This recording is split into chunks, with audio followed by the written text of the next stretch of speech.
एक जन नेता कैसा होना चाहिए, जिसका मिलना जुलना सिर्फ बड़े बड़े लोगों के साथ हो, या बड़ी बड़ी गाड़ियों में घूमता हो, या फिर बहुत शानदार भाषण देता हो, तो वह एक नेता हो सकता है, जन नेता नहीं। जन नेता तो वो है जिसके पास गरीब से गरीब इंसान भी रात के 2 बजे भी पहुंच सके और उसकी मदद भी हो जाए, जो आपके परिवार के सदस्य जैसा हो, जिसे कभी भी मिल सके और अपनी किसी भी समस्या को उसे बोल सके, जो हर जन से और जमीन से जुड़ा हो। विक्रम सिंह बस ऐसे ही हैं, सिर्फ नेता नहीं, एक जन नेता। एक ऐसे जन नेता जो एक ऐसे परिवार से आता है जिसकी पिछली 4 पीढ़ियां जनसेवक के रूप में जनता की सेवा निरंतर रूप से करती आ रही है। एक ऐसा जन नेता जो जनता के हर दुख दर्द में सदा उनके साथ खड़ा रहता है, जो जन जन से व्यक्तिगत रूप से परिचित है, जो जनसेवा के लिए सदैव तत्पर और प्रयासरत रहता है, जिसे लोग प्यार से विक्की भैया बुलाते हैं। विक्रम सिंह जी के परदादा कप्तान अवधेश प्रताप सिंह स्वतंत्रता सेनानी और विंध्य प्रदेश के प्रथम प्रधानमंत्री रहे हैं, और दादाजी गोविंद नारायण जी मध्य प्रदेश के पूर्व मुख्यमंत्री एवं बिहार के राज्यपाल रहे हैं। पिता हर्ष नारायण सिंह जी मध्य प्रदेश शासन में 4 बार विधायक और मंत्री की भूमिका निभा चुके हैं। हम लोगों की फैमिली जो है वो, अगर मैं कहूँ तो मध्य प्रदेश में, हिंदुस्तान में ही कुछ ऐसी फैमिलीज हैं जिनका 4 पुश्तों का राजनीतिक इतिहास रहा हो। विक्रम सिंह जी का जन्म रामपुर बाघेलान की पुण्य भूमि पर ही हुआ है और यहीं उनका लालन पालन भी हुआ है। बचपन से ही दादाजी को और फिर पिताजी को जनसेवा के कार्य करते देखा और कुछ छोटे छोटे कामों में हाथ भी बटाया। तो बचपन से ही आदमी जो चीज देखता है वो उसके ब्लड में आ जाती है। जब मैं पैदा हुआ उसी टाइम मेरे पिताजी पहली बार विधायक बने। उन्हीं को मैं देखता देखता, लोगों की भीड़ देखता, उनको काम करने का स्टाइल देखता मैं उसी को देखता हुआ बड़ा हुआ। और क्योंकि हम लोग की 3 पुश्तें पहले से ही पॉलिटिक्स में थी, मतलब जनसेवा में। मैं पॉलिटिक्स इसलिए नहीं कहूंगा कि हम लोग का भाव हमेशा जनसेवा का रहा। मेरे पिताजी पूरे टाइम व्यस्त रहते थे, माताजी को भी उनका हाथ इसलिए बटाना पड़ता था क्योंकि इतने लोग आते थे, तो मेरे पे बहुत ज्यादा मेरी पढ़ाई पे ध्यान नहीं दे पा रहे थे। तो मैं 9 साल का था, तो 9 साल की उम्र में मुझे सिंधिया स्कूल उन्होंने भेज दिया था, बोर्डिंग स्कूल। 9 वर्ष की आयु में सिंधिया बोर्डिंग स्कूल में स्कूलिंग हुई और उसके बाद दिल्ली विश्वविद्यालय से आगे पढ़ाई को जारी रखा। इस दौरान वह अपने पिता के साथ ही रहे और जनसेवा के गुर भी सीखे। हर आदमी के आदर्श उसके पिताजी रहते हैं, तो मेरे आदर्श मेरे पिताजी रहे। मैं देखता था कोई गरीब आ रहा है, उनकी मदद करते थे, तो वो भाव मेरे अंदर डेवलप होता रहा। और जब भी मैं छुट्टी में आता था तो मैं थोड़ा बहुत उनके पीछे कुछ, जैसे वो कहते चिट्ठी लिखवा दो, उस टाइम तो कंप्यूटर, उस टाइम तो टाइपराइटर्स होते थे, तो उनका स्टेनो रहता था, तो मैं वहां बैठ के चिट्ठी लिखवाता था। तो वो चीज अंदर से डेवलप होती गई। अपनी पढ़ाई खत्म होने के उपरांत वह अपना मन बना चुके थे कि अब वह भी अपने पिता की तरह राजनीति में आकर जनसेवा के कार्य में लगेंगे। 2014 में मैंने पिताजी से इच्छा जाहिर की कि मैं चुनाव लड़ना चाहता हूँ। तो मेरे पिताजी ने मुझसे एक चीज बोली, तुम क्या चाहते हो? मैं तुम्हें लेके नेताओं के पास जाऊंगा और बोलूं मेरे बेटे को चुनाव लड़ा। बोले मुझसे ये नहीं हो पाएगा। तो मैंने जिला अध्यक्ष जी से बात की, तो जिला अध्यक्ष जी आए फादर के पास, लोग आए फादर के पास कि भैया आप लड़ाओ, प्लेटफॉर्म है, ये भारतीय जनता पार्टी है, इसमें शुरू से तब तक आपके बेसिक क्लियर नहीं रहेंगे, बेस मजबूत नहीं रहेगा। अचानक से बड़ी चीज का टिकट नहीं दिया। फिर उनको तब लोगों ने उनका माइंड वॉश किया, तब वो एग्रीड हुए कि भैया चलो तुम्हें चुनाव लड़ा देते हैं। इसी दौरान उन्होंने नगर पालिका अध्यक्ष का चुनाव लड़ा और जीता भी। नगर पालिका के अध्यक्ष के रूप में उन्होंने विकास की वो गंगा बहाई जैसा रामपुर बघेलान में पहले कभी नहीं हुआ था। इस दौरान उन्होंने जल आपूर्ति, स्वच्छता, रोड, रखरखाव विक्रम जी ने सदा उसे निष्ठा के साथ पूरा किया। पिछले मैं इलेक्शन की बात कर रहा हूँ 2018 में जब मेरे फादर की तबीयत 2016 में उनको ब्रेन हैमरेज हो गया शेड्यूल इलेक्शंस में। लोगों ने बहुत षड्यंत्र रचे, लेकिन जनता, मतलब गरीब वर्ग जो है, उस मेरा तो ये था कि सब सर्वे लोग इलेक्शन वोटिंग के बाद जब लोग सर्वे कर रहे थे, सब राजनीतिक दल, तो मेरे को तीसरे नंबर पर रखा। यहाँ तक कि पार्टी में भी जो हुआ था, पार्टी में भी कहीं ना कहीं मुझे रेड जोन पे रखा गया। विधायक बनने के बाद भी वह भोपाल की अपेक्षा अपने विधानसभा क्षेत्र रामपुर बघेलान में ही ज्यादातर समय रहते थे। आप ये बताइए कि जितने भी आज प्रत्याशी या मैदान में है, कोई भी रामपुर में रहने वाला नहीं। घर सबके रामपुर में है, लेकिन किसी का सतना में घर है, रीवा में घर है। मैं रामपुर में रहता हूँ, मेरा सतना में भी मेरे पास जमीन है, रीवा में भी जमीन है, लेकिन हमारा घर नहीं बना। मैं तो उठता हूँ तो क्षेत्र में, सोता हूँ तो क्षेत्र में। रामपुर की जनता और विक्रम सिंह जी का रिश्ता बहुत खास है। विक्रम सिंह जी ने हमेशा जनता को अपने परिवार से भी ऊपर रखा है। परिवार को वो इतना समय नहीं दे पाते, अगर मैं ऑनेस्टली आपसे बताऊं और कहूं, क्योंकि वो रहते रामपुर में ही हैं और यहाँ रामपुर छोड़ना उनके लिए बिल्कुल नामुमकिन सा है। अगर मान लीजिए कोई किसी कार्य के ही चलते आते हैं, वो कभी भी भोपाल उनका आना छुट्टियों के लिए नहीं होता है, वे हमेशा कार्य के लिए ही आते हैं। और अगर 2-4 दिन भी अगर हो गए तो बस उनको अंदर से ही ये बेचैनी शुरू हो जाती है कि अरे मैं जनता के साथ नहीं हूँ, जनता इंतजार कर रही होगी, जनता को काम होगा। अगर उन्हें मौका मिले कि वो जनता के बीच या परिवार के बीच किसे चुनेंगे, तो मुझे पता है कि वो जनता को ही चुनेंगे। विधायक बनने के बाद विक्रम सिंह जी ने अपनी पहली प्राथमिकता रामपुर बघेलान के विकास को गति देना रखा।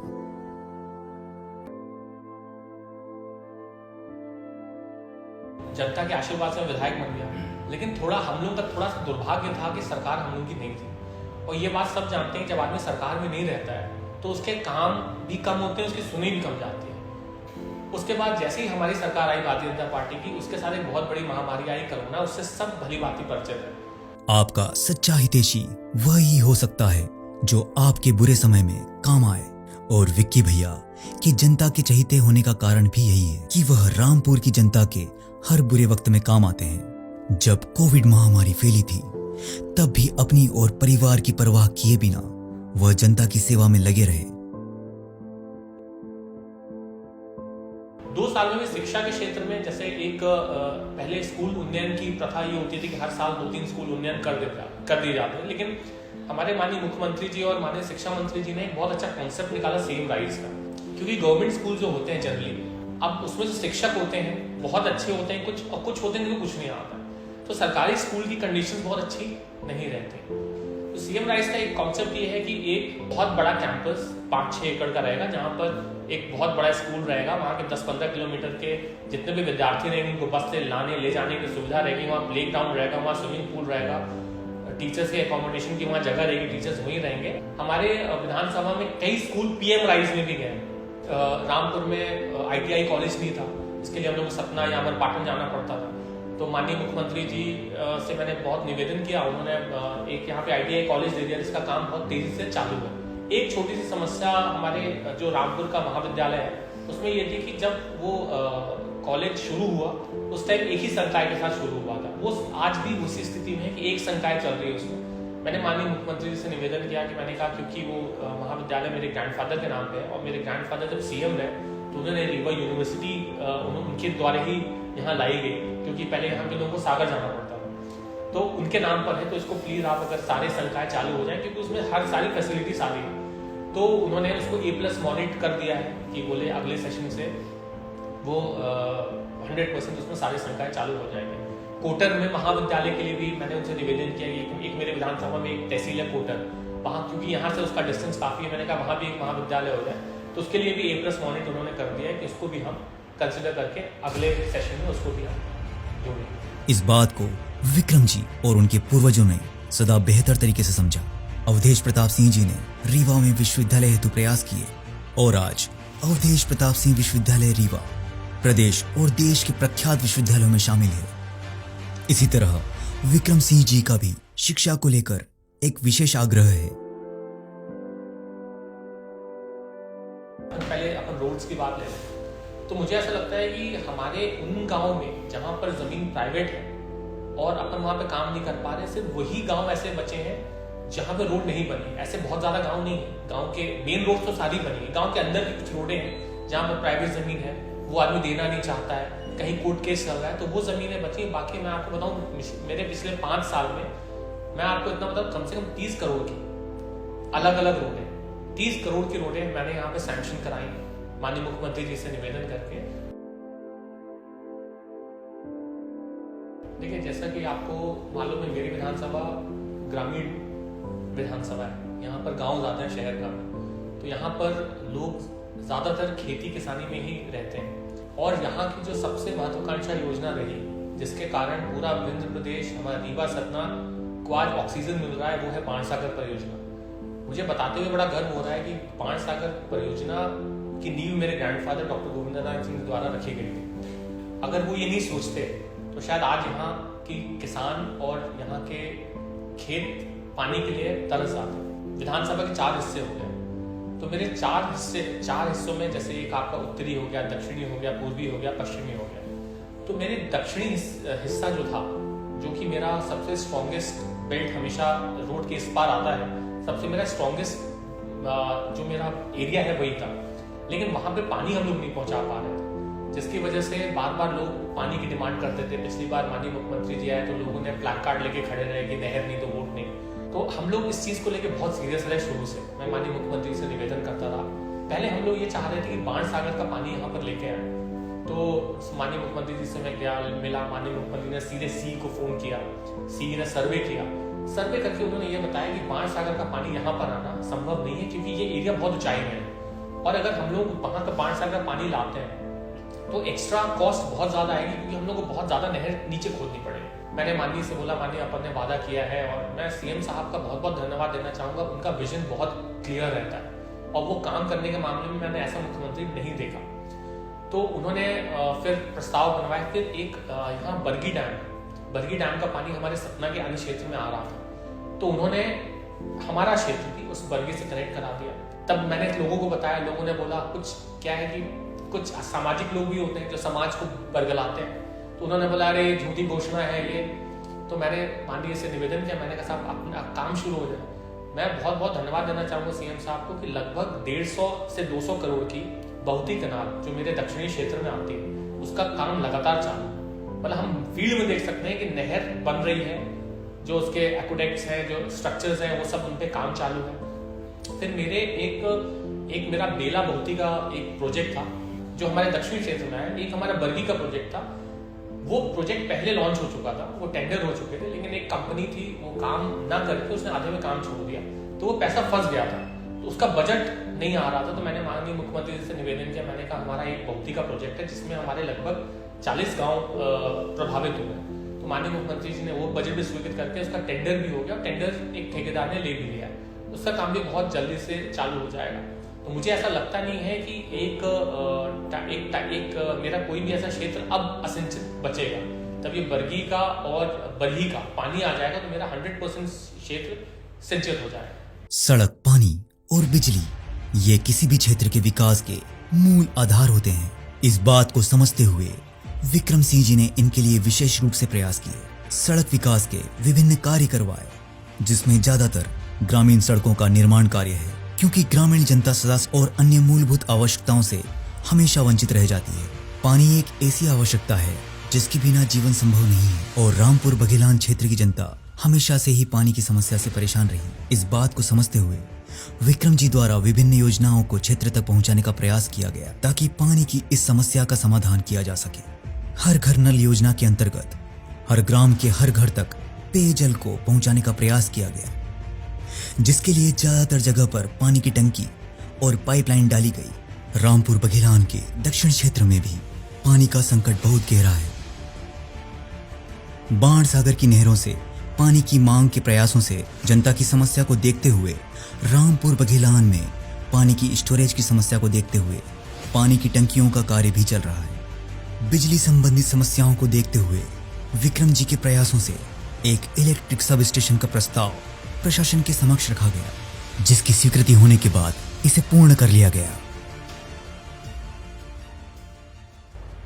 स्पोर्ट्स, क्योंकि मैं खुद एक स्पोर्ट्समैन रहा हूँ, तो मैंने स्पोर्ट्स को इन 5 साल में बहुत ही गंभीरता से लिया है। क्योंकि मैं देखता था कि आजकल क्या जमीन जो मैदान के नाम पे खाली है वो कहीं ना कहीं अतिक्रमण हो जाता है उन पे।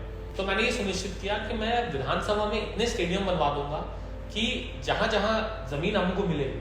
तो मैंने अपने पिछले 5 साल के कार्यकाल में 5 स्टेडियम, क्योंकि मुझे लगता है एक बड़ी तादाद है एक विधानसभा में 5 स्टेडियम।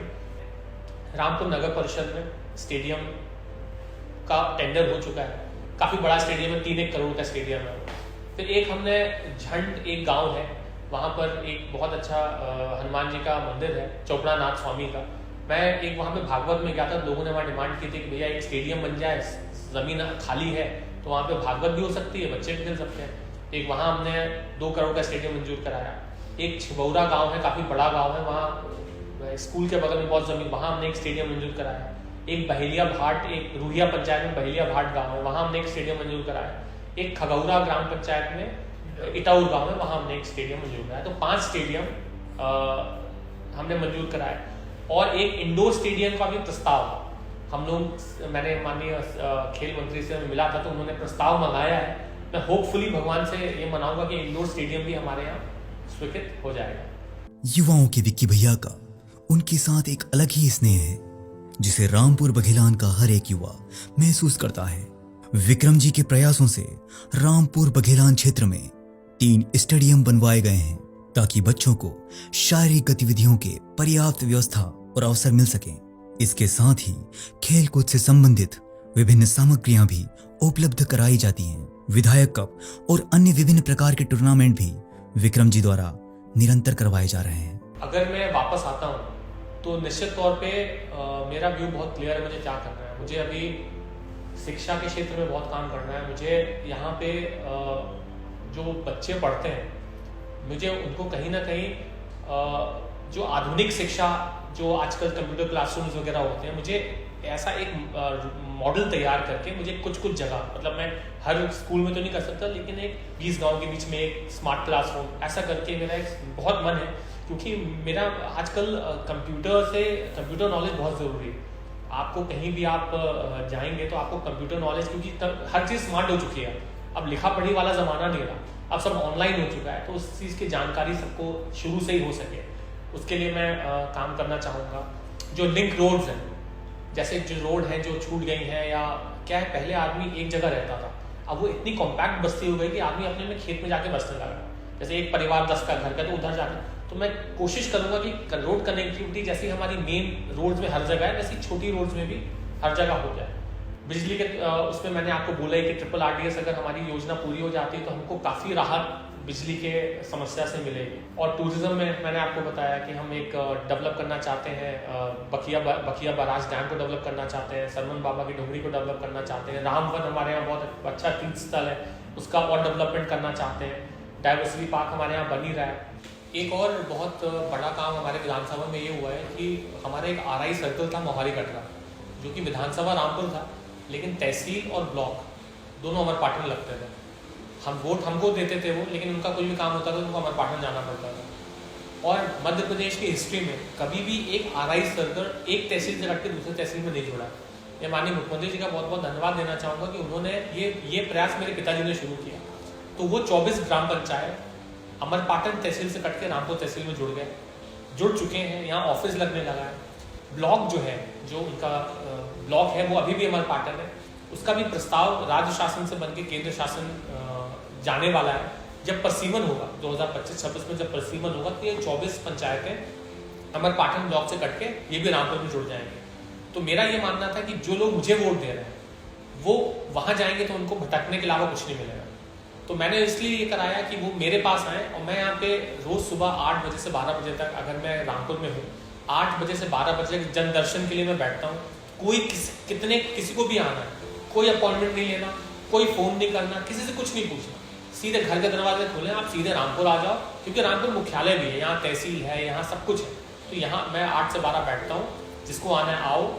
मैं 4 घंटे बैठा हूँ, जिसको जो काम बताना बताओ। 12 बजे के बाद फिर मैं क्षेत्र निकल जाता हूँ। मेरा डेली का यही रूटीन रहता है। जनसाधारण, जनसेवक एवं एक जननायक विक्रम सिंह जी यानी विक्की भैया के सेवा कार्यों के सपनों का अभी तो बस एक आगाज है। अभी आगे विकास का एक लंबा रास्ता तय करना है, जिसके लिए सिर्फ आवश्यकता है जनता के प्रेम और विश्वास को अपने विक्की भैया में बनाए रखने की।